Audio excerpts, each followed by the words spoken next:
और खबर मुजफ्फरनगर से है, जहां बसपा के वरिष्ठ नेता जियाउर रहमान के द्वारा बसपा छोड़कर आरएलडी का दामन थाम लिया गया है। आरएलडी के राष्ट्रीय महासचिव त्रिलोक त्यागी ने प्रेस कॉन्फ्रेंस कर इसकी जानकारी दी, जिसके बाद उन्होंने बीजेपी सरकार पर भी जमकर निशाना साधा है। किसानों की आय दोगुनी करने के बाद की बात कही थी, मगर किसानों की आय दोगुनी नहीं की बल्कि आधी रह गई है।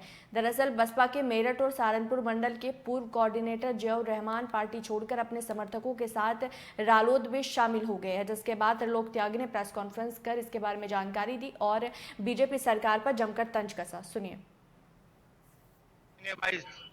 इसमें जो आपके अरे हो इसी जो नहीं है 22 में आय दोगुनी करेंगे। आज आय किसान की घट रही है, किसान की आय घट गई है। इसलिए मेरा आपसे कहना है कि किसान की आय जो घट रही है उसके पीछे सरकार है। किसान के फसलों के दाम बढ़ नहीं रहे, उसकी जरूरत के चीज दाम बढ़ रहे हैं। गन्ने का पेमेंट हो नहीं रहा है, गन्ने के पेमेंट पर ब्याज नहीं मिल रहा है। ये तमाम सवाल हैं।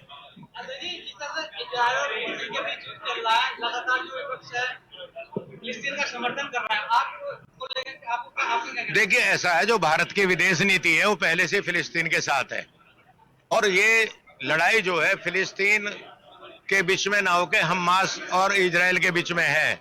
पर जो इस वक्त वहां गरीब, जो अनाथ बच्चों को मारा जा रहा है, जो वहां बमबारी हो रही है, जो वहां पर हमला हो रहा है, उस पर रोक लगनी चाहिए और मानव अधिकारों को वहां दखल देना चाहिए।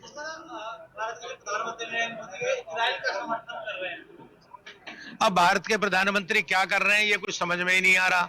भारत की विदेश नीति फिलिस्तीन के साथ है, भारत के प्रधानमंत्री अकेले इजराइल की बात कर रहे हैं। अरे आतंकवाद के खिलाफ हम हैं, पर जो उस एरिया में गाजा पट्टी में जहां हजारों लोग बच्चे मारे जा रहे हैं, निर्दोष लोग मारे जा रहे हैं, उनके बारे में भी तो चर्चा होनी चाहिए।